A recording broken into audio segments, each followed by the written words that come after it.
Hey, get your hands out of that bin, boy! I already called the sheriff on somebody once this week. 6 in the morning. 13-year-old Rashad Lattimore didn't run. He didn't even look up. He lifted a rusted bicycle chain out of Dwight Pomeroy's scrap bin, coiled it over his shoulder like a rope, and reached back in for a bent sprocket. That chain stretched past dead. It'll skip off anything you put it on. I know. He kept coiling. He wasn't fixing bikes. Anybody could see that. No bike ever came out of that yard. He wasn't selling the metal either. The scale house on Route 9 paid cash by the pound, 10 minutes downhill, and he never once walked in. He wasn't making yard art. No wind spinners. Nothing hanging off the porch.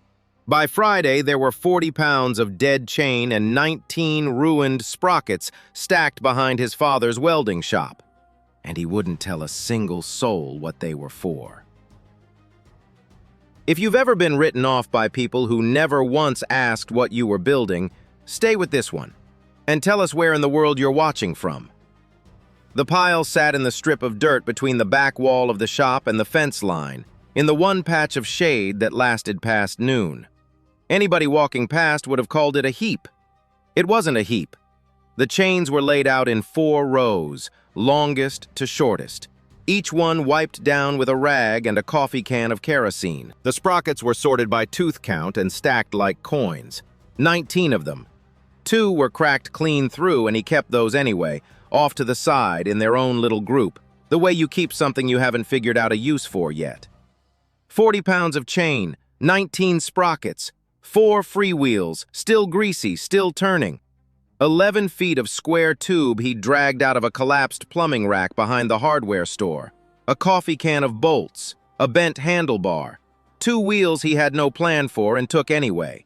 And on the concrete slab beside all of it, in white chalk, in a 13-year-old's handwriting, numbers, fractions, a tooth count circled twice, something crossed out and rewritten 3 times. The 4th chain in that lineup came off a bicycle that had been standing in Roy Deaton's storage shed for 10 years, since his son packed a truck and left for Columbus and never came back for it.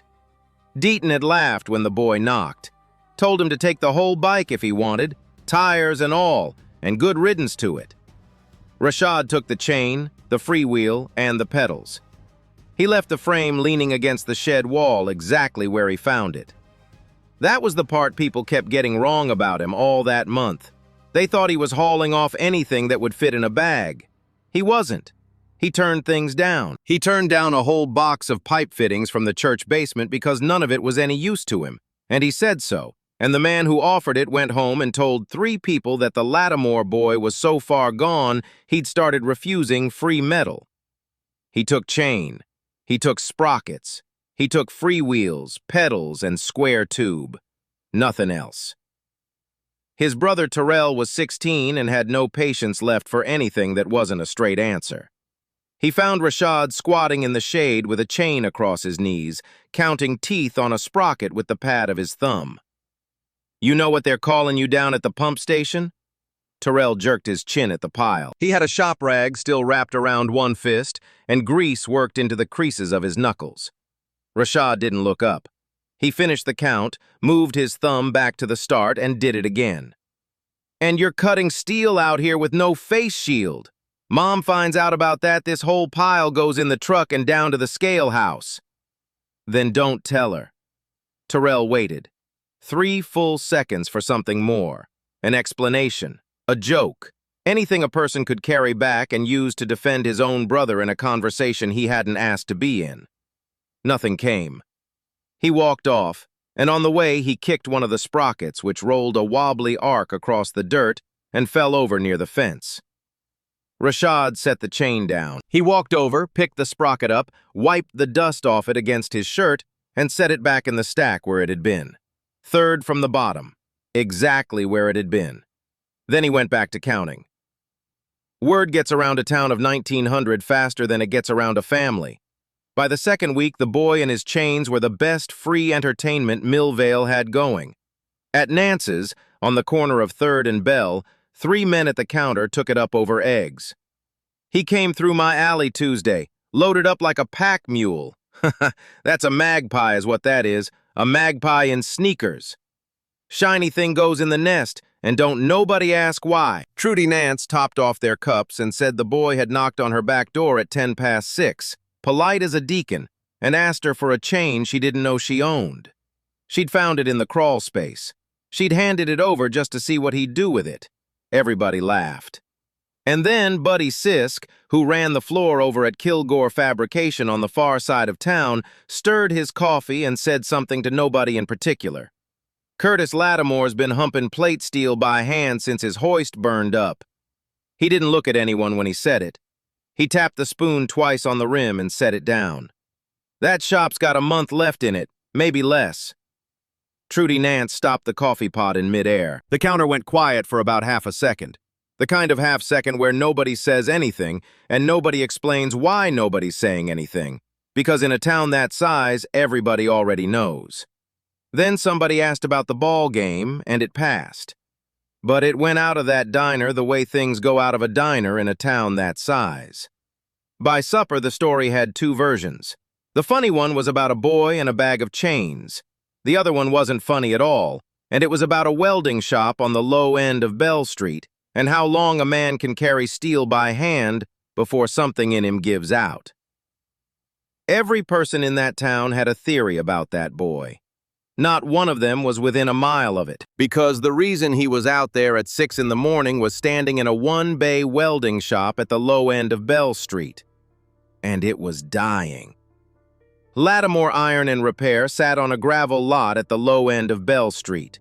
One bay, one roll door, a welding table, and a sign Curtis Lattimore had painted himself the year Rashad was born. 5 weeks earlier, the motor on the shop's electric hoist had burned out. Not a fuse, not a belt, the windings. Curtis had smelled it before he heard it. The quote to replace it came in at $2,840. $2,840 was not a number the Lattimores had. It was not a number they had ever had all at once. So for 5 weeks, they lifted by hand. Curtis on one end, Terrell on the other. Plate steel and gate frames and cut stock up onto the table and back down again, 20 and 30 times a day. And they had to, because there was a contract.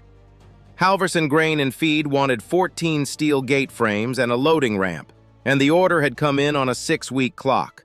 3 of those weeks were gone. Curtis had spent 3 years getting on Halverson's list in the first place, underbidding, driving out on Sundays, doing warranty work for free. And if he missed the date, everybody in the county knew who'd pick it up. Kilgore Fabrication had already made a phone call, not about the contract, about Curtis's customer list. 3 years I bled for that account. Curtis set the quote down on the kitchen table face down, the way a man does when he's decided that turning it over will only make the number bigger. 3 years. And it comes down to whether 2 men can carry steel faster than a motor could. Loretta had run the numbers twice at that table, and the numbers were not complicated. 14 gate frames and a ramp was $11,000. $11,000 was the difference between paying the shop note through winter and not paying it. There was no third option, and there was no version of the math where they bought a hoist first and did the work second, because the money for the hoist was inside the job they couldn't do without the hoist. That is the particular trap that closes on small shops. Not a disaster, not a fire, just one motor, and a number, and an order of operations that runs backward. Loretta Lattimore kept the books, which meant Loretta kept the calendar. She got up, went to the refrigerator, and drew a circle around a date in the 3rd week of the month. She didn't say anything about it. She just made sure it was where everybody would see it. It happened on a Thursday, on the 9th lift of the day. Plate steel, 3/8, 4 feet of it. Curtis had the far end. Terrell had the near end and was turning to clear the table leg, and the load shifted maybe 4 inches. Not a drop, not a fumble, just 4 inches of weight arriving somewhere Curtis's back hadn't agreed to. The sound the toolbox made when he went down was louder than the sound he made. He was on his knees on that concrete for a long time before he'd let anybody touch him. Here is what mattered about it, and it mattered more than the pain did. Curtis could still weld. A man can weld sitting down. A man can weld on a stool with a heat pad taped to his back and a jig set up at the right height, and he can lay a bead as clean as he ever did. What Curtis could not do anymore was lift. And that shop wasn't dying for lack of a welder. It was dying because there was nothing left in the building that could get steel up onto the table. Loretta said the word rent. Kilgore had a spare gantry hoist sitting idle. $200 a week, maybe less if Curtis asked right. Curtis said no. He didn't say it loud. He said it the way a man says a thing he's already decided, lying on his side on the living room floor because he couldn't make it up the stairs. I'll crawl to that table before I rent a hoist off the man waiting to bury me. And in the doorway to the hall, out of the lamplight, 13 years old, his father's youngest son stood and listened and did not say one single word. Grandpa Silas Boykin sat out on the porch most evenings with a cup of coffee he never finished, and from that chair he could see the corner of the shop and the fence line and the strip of shade behind it. He never once asked the boy what he was doing back there. He counted instead. The boy went out at the same time every morning.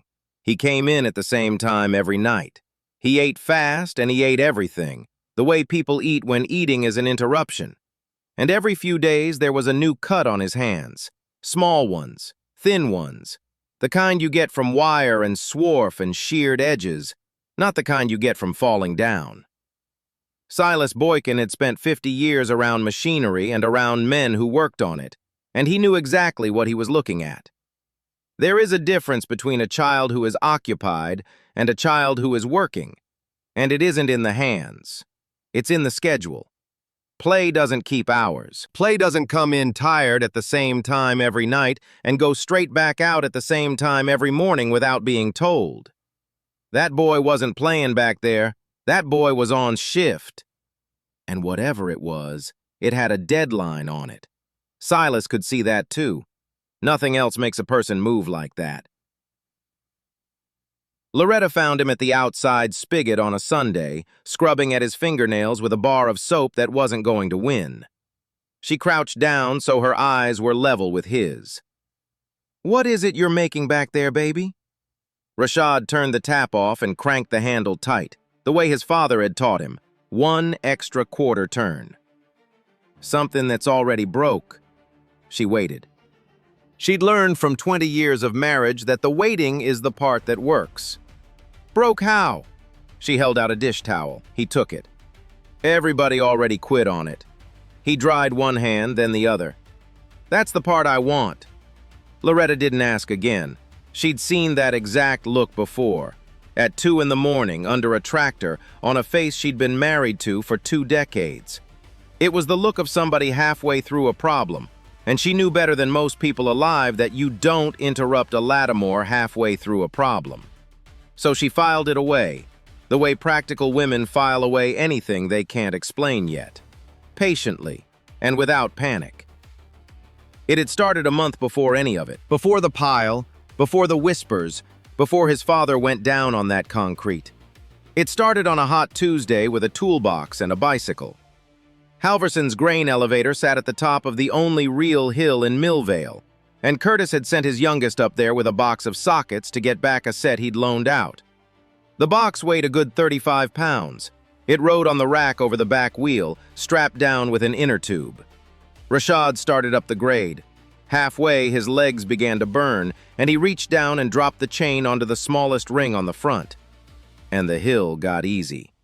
Not easy like it disappeared, easy like somebody had taken the mountain and cut it into 100 small steps, and all he had to do was keep spinning. He pedaled twice as often and went half as fast, and he rode over that crest without once standing on the pedals.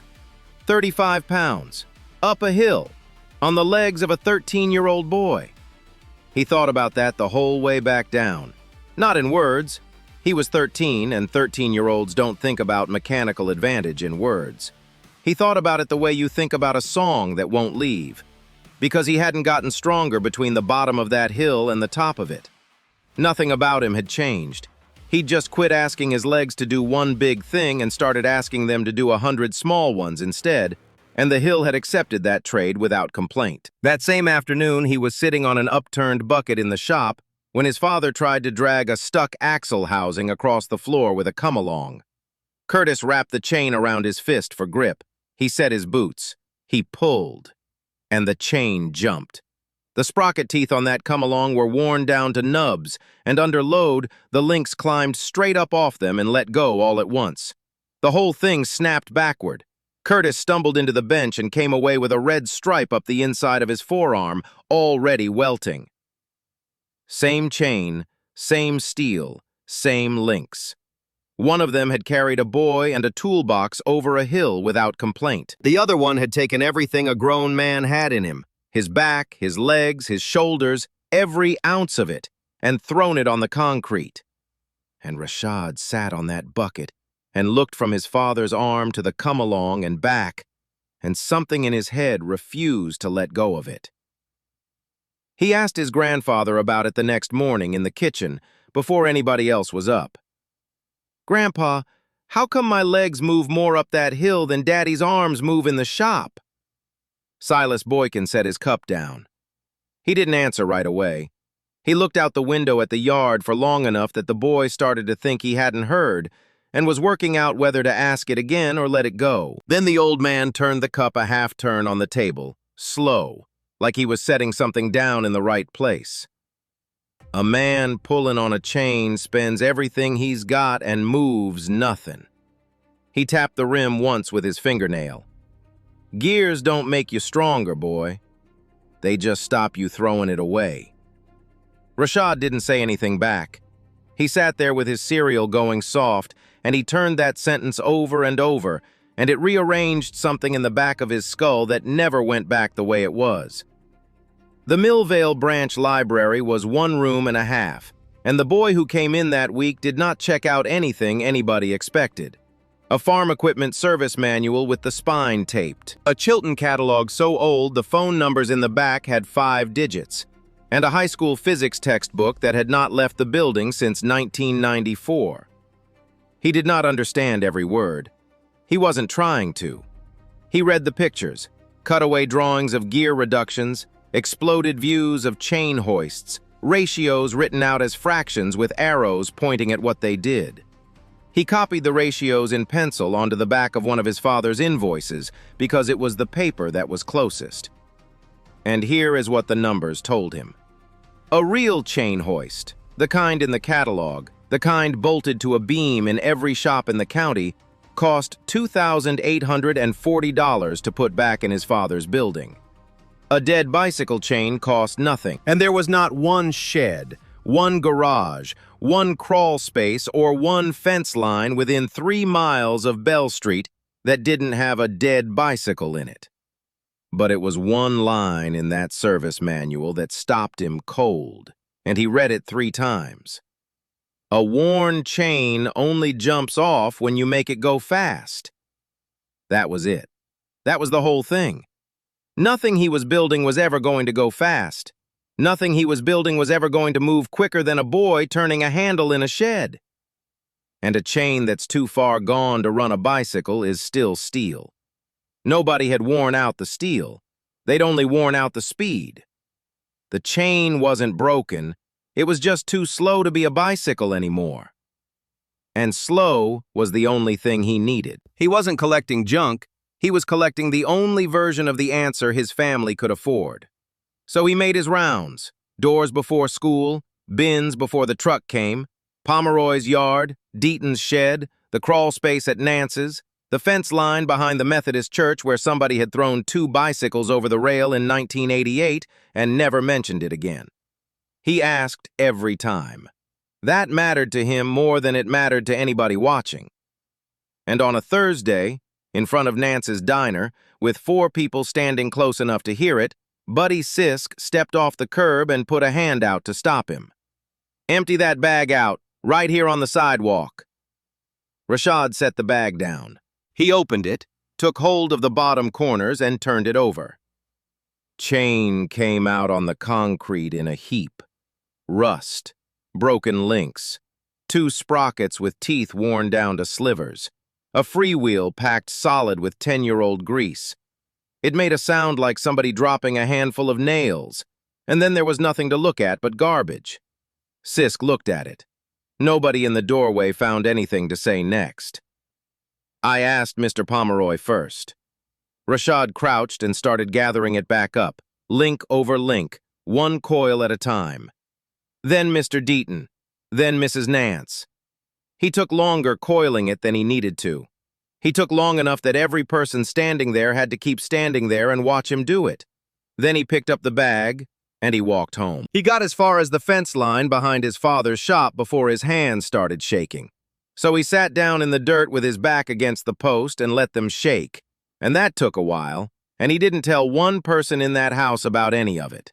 Not his mother, not his father, especially not his brother who was 16 and would have gone looking for Buddy Sisk before dark and made all of it 3 times worse. Then he got up, and he sorted the chain by length, and he wiped it down, and he put it on the pile. He was 13 years old. Both of those things were true at the same time. Gress. He built the frame out of square tube from the plumbing rack, cut with a hacksaw and stick welded on his father's small machine, badly, with the amperage too high, leaving beads like caterpillars and burn-through in 2 places he covered with more weld. 3 stages of reduction. A big sprocket driving a small one 3 times over.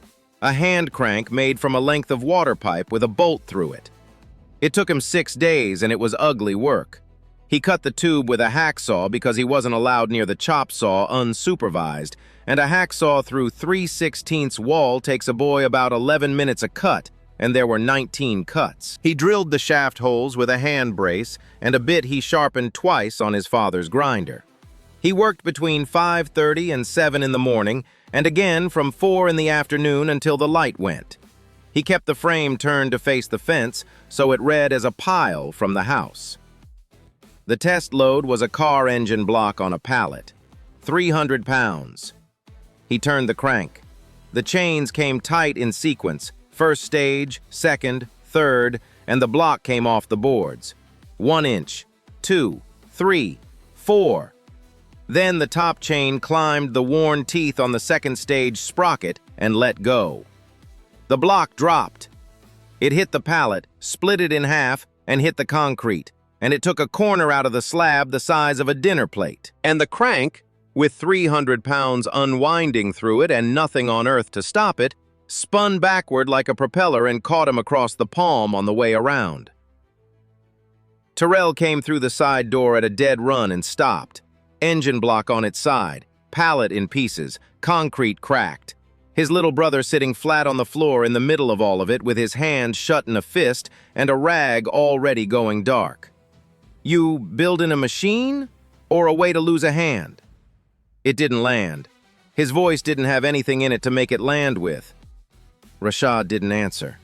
He sat there on the cold floor with his hand wrapped, and he looked at the engine block lying on its side, and he did not look at his brother once. Curtis came out the next morning on a cane, one hand flat against the wall of the shop for the whole distance, and stood over the broken corner of the slab for a long time. He looked at the frame. He looked at the chains. He looked at the split pallet nobody had cleaned up yet. Then he looked at his son's hand. That's finished. He said it quiet. That was the part that made it final. You don't put a load on anything in this shop again. Not a frame, not a chain, not a jack. Nothing. Yes, sir. Dinner that night was silent in a way that even Terrell didn't try to fix. Loretta watched the rag on her youngest son's hand through the whole meal and said nothing about it, because saying something about it would have meant asking questions she'd already decided to wait out. At the end, she looked past everybody at the calendar on the refrigerator and the circles she'd drawn on it. 19 days. She said it to Curtis, not to anybody else. It was Silas Boykin who finally spoke, and he did it without looking up from his plate. First winch I ever built put a tractor axle through my father's shop floor. He set his knife down, and when his hand came off the handle and flattened out on the table, 2 of the fingers on his right hand did not straighten out with the other 3. They never had, not in the whole life of anybody sitting at that table, and not one person there had ever asked him why. Missed his boot by about the width of this table. He didn't speak to me for 9 days. Rashad looked up. Second one held. The old man reached over and moved the salt out of the way of nothing. Third one is what fed this family through '77, when the creek went dry and half this county sold off equipment to make a note payment. Then he finally looked his grandson in the eye. You don't quit the day it breaks, boy. You quit the day you stop going back to it. Nobody at that table asked what he was building, but for the first time in a month, nobody laughed either. And the next morning, when Rashad came around the back of the shop, there was a second length of chain shackled to the top of his frame and anchored to the post behind it. A safety line, slack enough not to carry the load, tight enough to catch it. He hadn't put it there. Nobody said one word about it then or ever. It took him 4 days.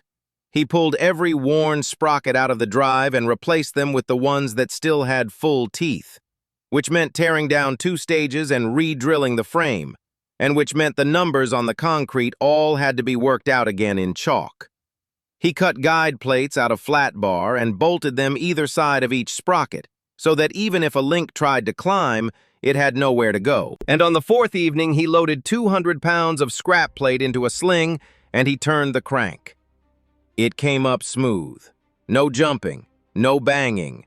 3 stages pulling in sequence, chain sitting down in the teeth exactly the way the drawing in the manual said it would, the whole load rising off the floor slow and steady and quiet. 2 inches, 6, a foot, 2 feet. He stopped it right at the height of his father's welding table, and it hung there, dead level, exactly where he'd wanted it to be for 6 weeks. And then he needed his other hand. Because a load in the air isn't finished.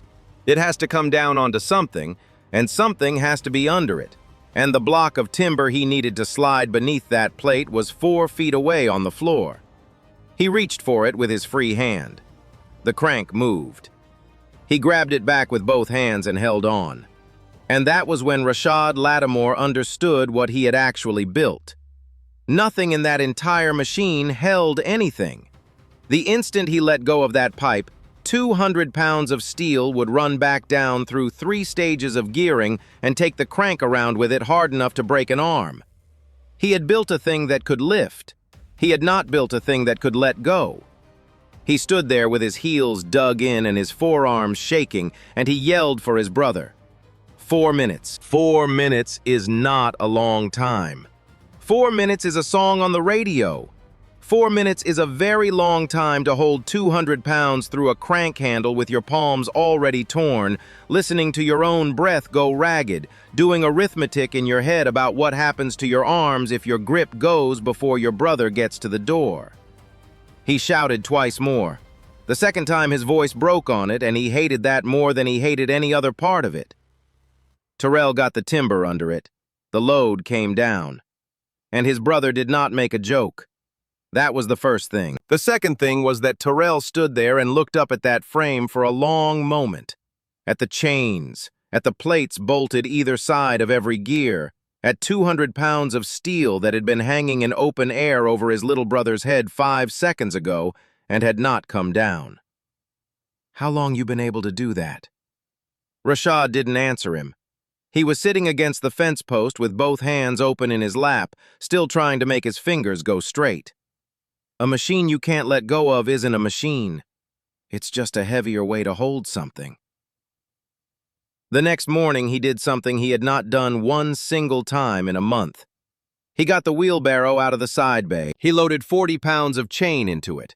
He put the sprockets in on top, all 19 of them, and he did not sort them, and he did not wipe them down. And he started walking it downhill toward the scale house on Route 9. Everybody in Millvale had assumed from the beginning that's where it was all going. Cash by the pound, 10 minutes down the grade, and he'd never once turned in at that gate. Scrap steel was running about 6 cents a pound that summer. 40 pounds of chain was $2.40. $2.40 against a number tacked to the inside of his own head. $2,840, and 15 days on his mother's calendar, and a man in his living room who couldn't get up the stairs. He got as far as the Baptist church. Then he stood in the road with both hands on the wheelbarrow and he cried, which he had not done in front of anybody since he was 9 and had no intention of doing now. And there was nobody on that road at 7 in the morning to see it anyway.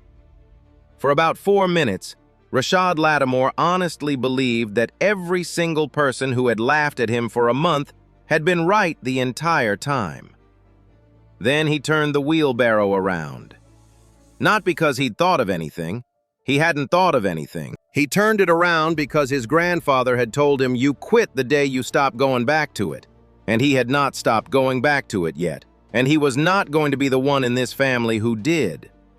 He pushed 40 pounds of dead chain back up that hill, and he resorted every piece of it by length before lunch. He rode home from the library the next afternoon on a road he'd ridden 10,000 times. At the bottom of Bell Street, he stopped pedaling and let the bike coast. Tick, tick, tick, tick, tick. The wheel kept going. The pedals stood still. He put his foot down in the middle of the road. He had heard that sound every single day of his life. He had heard it since he was 5 years old. It was the most ordinary noise in Millvale, Ohio. A bicycle coasting, a freewheel ticking, a sound so common that nobody in the history of the town had ever once stopped to hear it. The wheel turns forward. It does not turn back. One way. It went one way. It had always gone one way. There were 4 of them sitting in a coffee can behind his father's shop, and he had thrown them in there without a thought in his head because they were part of the bike, and the bike was free. A ratchet, a greasy little hub full of angled teeth, built by somebody 100 years ago for no grander reason than so a child could stop pedaling without breaking his own leg. It let the load go up, and it would not let the load come back down. For 4 days he had been trying to invent a brake. He'd sketched wedges. He'd tried a pin through a hole, which would have worked at exactly one height and no other. He had been trying to build, out of scrap, a thing that a factory in 1900 and something had already built and perfected and made so cheap that it came free with a bicycle nobody wanted. There were 4 of them in a coffee can 20 feet from where he'd been standing. He got on that bicycle and he rode the last 4 blocks home standing on the pedals. Once what he had was rust. What he needed was 2 or 3 small pieces of good, hard steel, the kind that doesn't chew itself up the first time you ask it to carry something. And there was nothing in that pile behind the shop that was ever going to be it. He didn't ask. He was 11 days out from a deadline that wasn't his, and he'd already been told to stop. But that evening, a tin box came sliding across the kitchen table, pushed with one finger. Pins, bearings, still in the wax paper from a tractor his grandfather had torn down and put back together in 1979. Rust on the outside of the tin. Nothing at all wrong with what was inside it. Silas Boykin didn't say a word about that either. 2 days later, the old man came out back and found his grandson about to bolt that little ratchet onto the wrong end of the machine, down at the bottom, where the whole load would have come down on it at once. He didn't say don't. He didn't explain. He just reached over and put one crooked finger on the crank handle. Up there at the handle, the weight had already been cut down and cut down and cut down again by everything in between. Up there, 400 pounds felt like 8. Put it at the bottom and it would have sheared off in a second. Put it at the top and a scrap of steel no thicker than a dime would hold that load all day long. Rashad looked at his grandfather's finger for about 10 seconds. Then he moved the freewheel to the crankshaft, and he did not say thank you, because there wasn't a way to say it that would have been big enough. 4 days. 3 stages of reduction, guide plates, safety chain, and a freewheel on the input shaft ticking away, holding everything above it. But a machine that only holds is as useless as a machine that can't.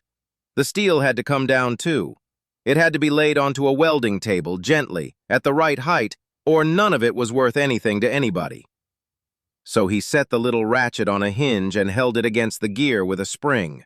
Push the hinge back, and the load walks itself down, one click at a time, slow enough to lay a piece of steel on a table without scarring it. And to push it, because both his hands were going to be busy, he bolted a pedal to it. the pedal off Roy Deaton's son's bicycle. That bike had given him three things by then. It gave him the gears, it gave him the ratchet, and now it gave him the foot pedal to let the whole thing back down again. On the 8th of the month, with 7 days on the calendar, he loaded 400 pounds of plate into the sling and put both hands on the crank. It came up, slow, even, almost silent. Nothing groaned, nothing jumped, nothing squealed. There was only one sound in that whole shop, and it was a small, greasy hub on the input shaft, counting. Tick, tick, tick. 2 feet up, he stopped, and he took his hands off the crank. 400 pounds of steel hung in the air over a cracked concrete floor and did not move. The roll door was open behind him. He didn't know how long it had been open. Who rigged that? Rashad turned around. His father was standing there with a cane in one hand and both eyes on the load. I did. He wiped his palms down the front of his jeans. It holds. I ran it 11 times on scrap before I trusted it with anything. Curtis Lattimore did not say it was good. He did not say he was proud. He walked over to that frame and he did the thing a tradesman does with a tool he's never seen before, which is that he tested it. He wrapped his knuckles down the welds. He put his weight on the safety chain and leaned. He got down as far as his back would let him and looked at the pawls on that little hub from 6 inches away. Then he told his son to bring the load down, and he loaded the sling again. 800 pounds. Broken cast iron, 2 engine blocks, and a length of shaft. Twice what a gate frame would ever weigh. He had the boy raise it. He had the boy step back. And then Curtis Lattimore sat down on a bucket 8 feet away, ate his lunch, and watched that load hang in the air for 1 full hour without taking his eyes off it. It didn't move. He got up. He put his hand on his son's shoulder, and he left it there considerably longer than he usually did. Mormons. Half of Millvale came out for it. Not for the boy. Most of them still didn't know there was a boy in this at all.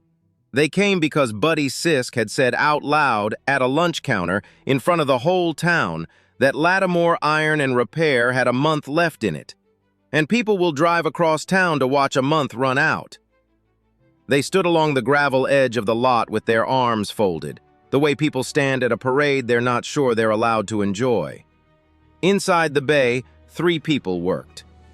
Terrell rigged the sling and set the plate.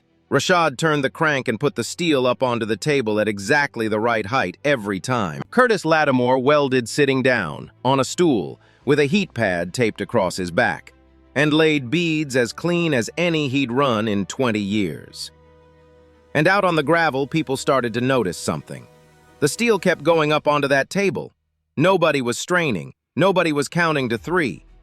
A 13-year-old boy in a pair of cut-off gloves stood at a crank made out of water pipe and turned it, and 400 pounds of gate frame rose off the floor as smooth as a bucket coming out of a well, and then it stopped in the air, and it stayed there while his father set the first tack.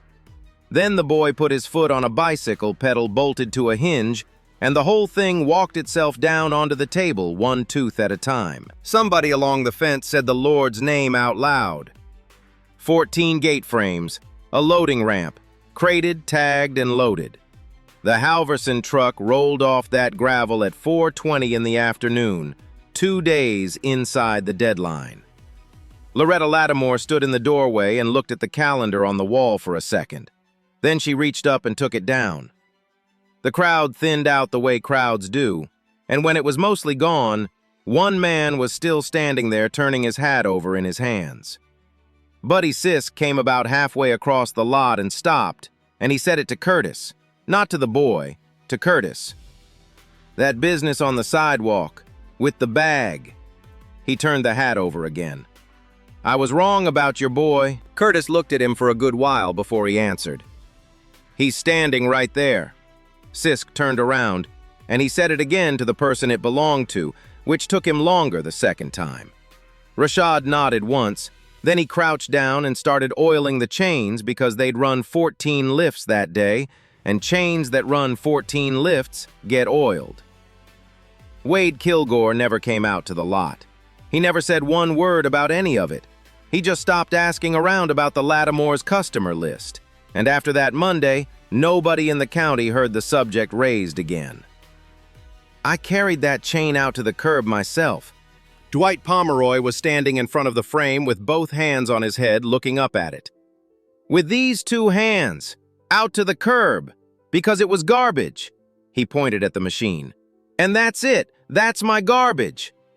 Trudy Nance didn't ask anything at all. She took a notebook out of her apron pocket, clicked a pen, and started writing. Rashad wiped his hands down his jeans before he answered, the way his father did. It was never broke. He reached up and tapped a fingernail on the last sprocket in the stack. It was just too slow to be a bicycle, that's all that was ever wrong with it. A man pulling on a chain spends everything he's got and moves nothing. He put his hand flat on the frame. This doesn't pull harder than my daddy does. It just stops him throwing it away. Nobody laughed this time. Roy Deaton came by that weekend about a storage shed door that had been seized on its track for 6 years, and he stood in the shop and laughed out loud when he worked out that a piece of his son's abandoned bicycle was hanging on the wall doing real work for a living. Pomeroy wanted one for the garage. 2 farms out on the county road wanted one after that. Terrell gave up an entire Saturday to help build the second frame, cutting and tacking and arguing about tooth counts, and was proud of his little brother in the specific way that a 16-year-old will never, under any circumstances, admit to out loud. The women from the diner came back, this time with notebooks, and this time they asked the questions to his face. How many teeth on the second stage? How much chain per frame? Whether it would lift a hay elevator? There was no revenge in any of it for Rashad. He never once said, "I told you so," mostly because he never had told anybody so. He just answered what he was asked and went back to work, and got used to something new in the way people looked at him when he came up their driveway. Not confusion anymore, something closer to respect. And at some point that month, nobody in the family remembers exactly which day, Curtis Lattimore took the hoist quote off the kitchen table, carried it down to the shop, and tacked it to the wall. $2,840. He put it directly above the hand crank. He never once explained why, and nobody ever once had to ask.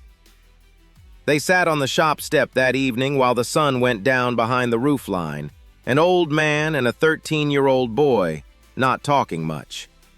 You know what it was really about, don't you? Silas Boykin didn't wait for an answer.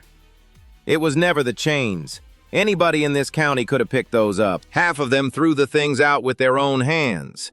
He tapped 2 crooked fingers on his knee. You saw where the strength was leaking out of this family. And then you went back to it 3 times. Rashad looked out at the lot and didn't say anything. The town had called it junk for a month. 40 pounds of dead chain and 19 ruined sprockets, and a boy too stubborn to explain himself. It had never been junk at all. It had only ever been waiting on somebody patient enough to see what it was for. Somewhere close to where you're sitting right now, there's a pile of something that everybody has already agreed is finished. Maybe at some point you've been that pie. If you have, tell us what you made out of it, and tell us where in the world you're watching from. We'll be here.